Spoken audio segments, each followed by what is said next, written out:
Saudações, bom dia, boa tarde ou boa noite. Vamos dar seguimento à nossa série Além da Literatura. Você se lembra que no vídeo anterior eu falei sobre livros e filmes, né?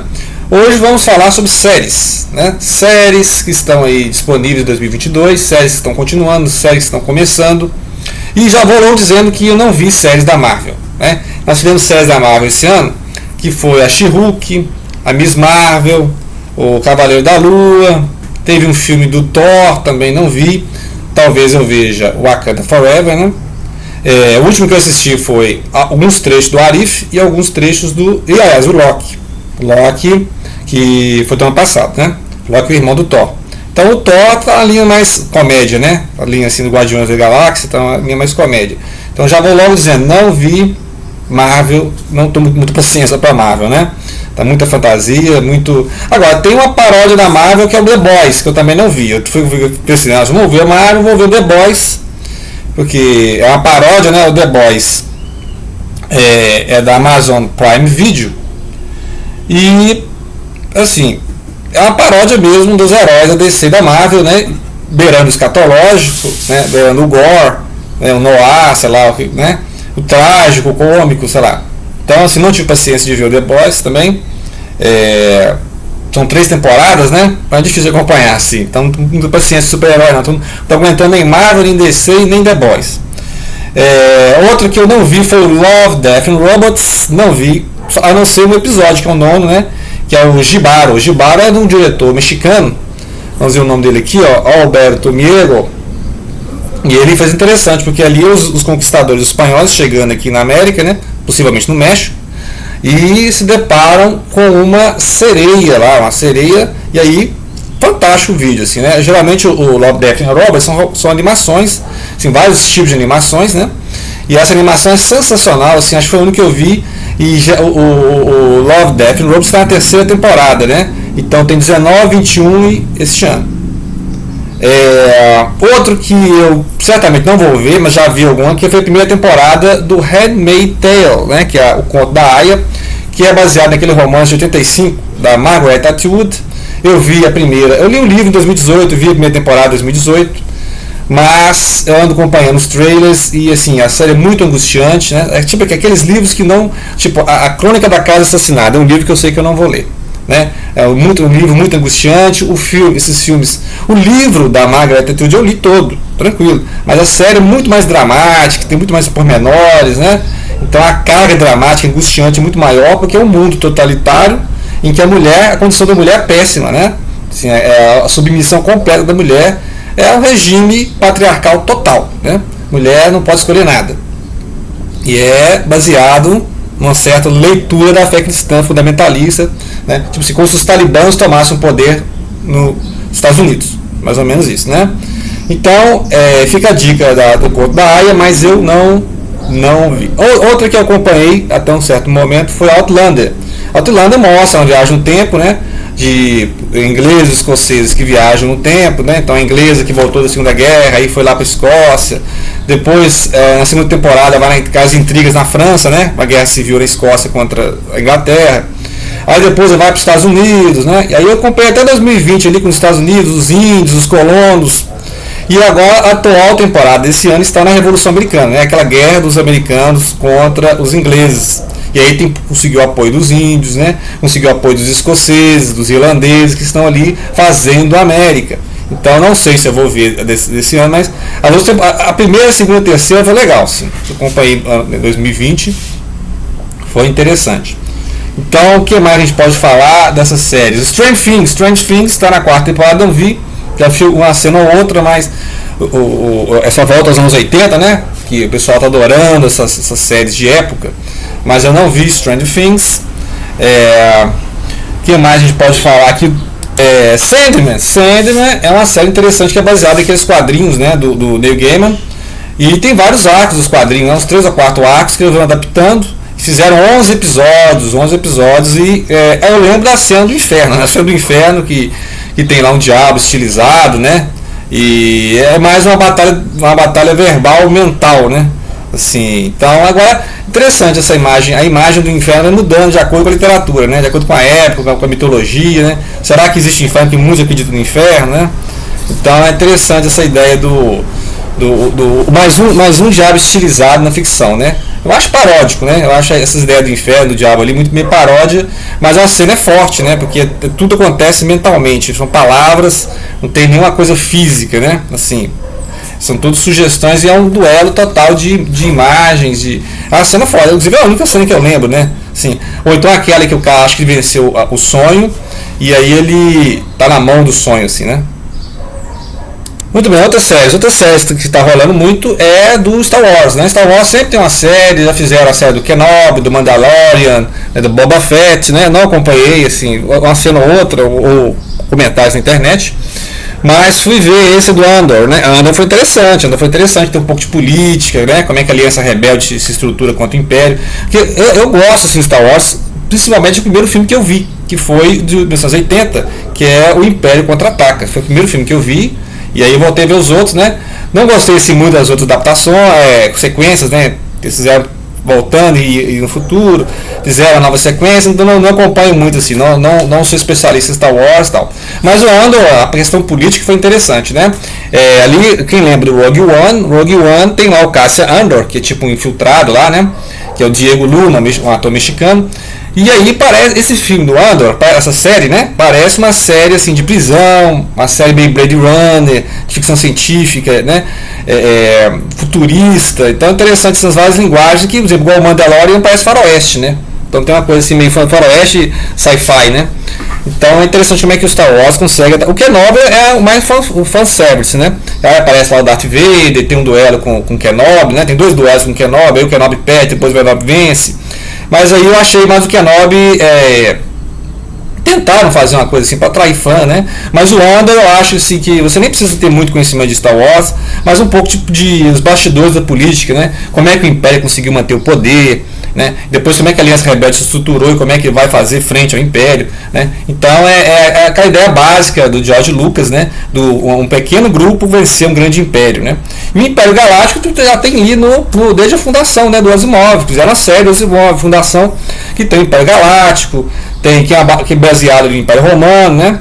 E aí tem no Duna, tem no Star Wars, né? Que é a ideia do Império que toma conta de uma galáxia inteira, e esse Império poderosíssimo. Aí a Foundation, a Apple TV Plus fez essa baseada em Isaac Asimov, que é uma série de livros, né, que foi escrevido nos anos 30 até os anos 50, 60 e tal, tem várias sequências desse livro. Só que eles mudaram ali, os protagonistas que eram masculinos, eles transformaram em mulheres, né, protagonistas femininas. Então, e a coisa mais interessante que eu achei ali, mais sensacional que eles fizeram foi o Imperador, porque no livro, a fundação que é o principal, né, no filme, na série, eles passaram a dar um olhar sobre o Imperador que é um clone, né? Então o imperador, a dinastia daqueles imperadores são clones. Então você tem um clone, tem um imperador mais velho, aí tem um imperador em meia idade, tem um imperador jovem, tem um imperador criança, e é uma série de clones, é o mesmo imperador, né? Então é interessante isso, o Anacleon é um cleon de clone, né? É como se fosse grande sacada que não tem no livro, né? Não tem no livro isso de o imperador ser um clone, mas eu achei a sacada mais sensacional. E outra coisa, pode dar um olhar sobre o imperador, quem que é o imperador, que lá no livro não é, né, importante mais o pessoal que resiste a esse império em decadência e vai fundar a fundação. Que a fundação é tipo a enciclopédia galáctica, que vai concentrar todo o conhecimento, né? Tipo assim, a galáxia vai entrar na Idade Média, né? Tipo assim, aí concentrado ali um conhecimento na mão da fundação, que fosse a Igreja Romana, né? A Igreja Romana durante a Idade Média conservou o conhecimento, né? Lá nos seus mosteiros, os seus monges, copistas, né? Então a Foundation seria isso, resguardar o conhecimento humano enquanto acontece a decadência, a dispersão do Império, o feudalismo da galáxia, né? Então a Foundation é interessante.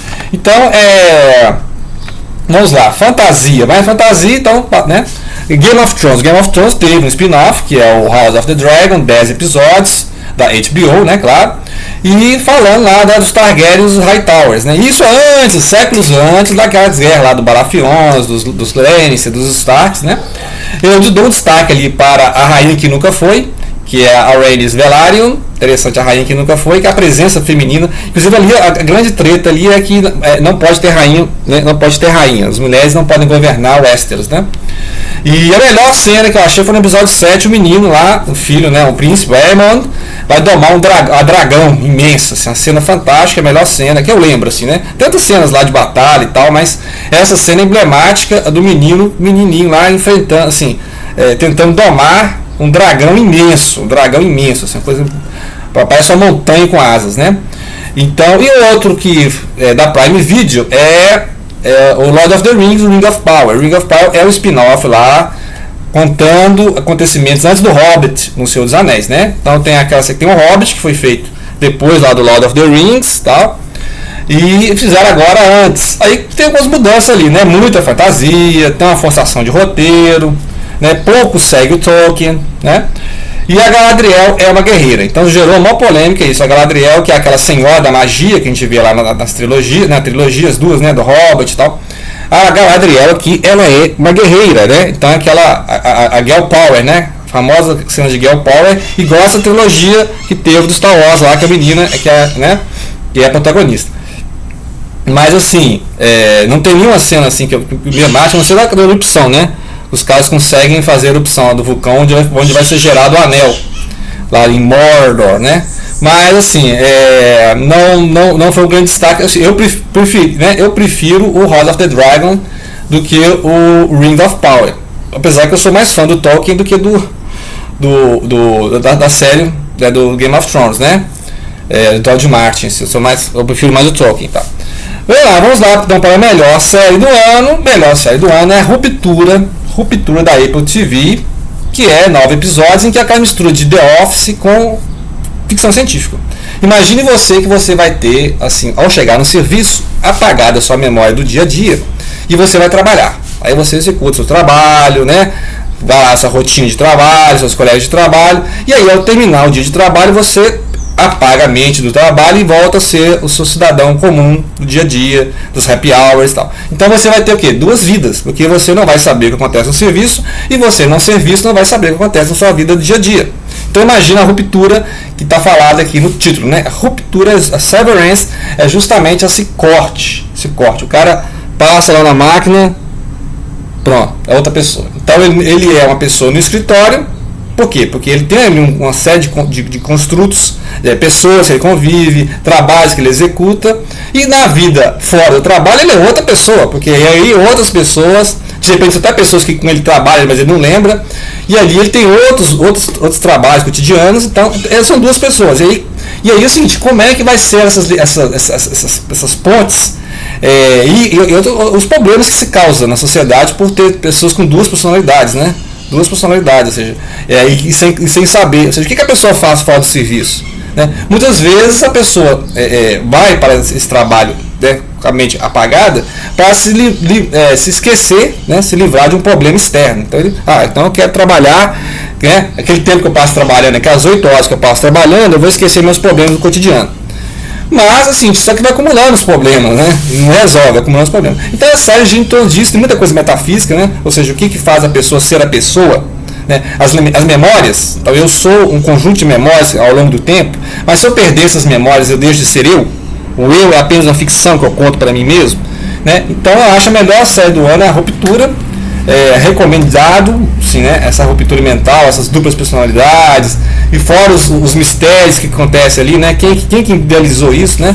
É aquela questão lá da empresa também tem um controle mental, né? Tem lá o empresário que fundou a empresa, e as pessoas reverenciam, né? Esse grande fundador, é igual a seita, né? A seita sempre tem aquela figura do líder que vai congregar, né? Todo mundo vai girar em torno dele, as ideias do líder, a ideia da empresa, a motivação da empresa, né? Ou seja, é uma coisa de motivação de serviço, né? Que é os coachings, né? Os coaches lá da vida empresarial, o empreendedorismo neoliberal.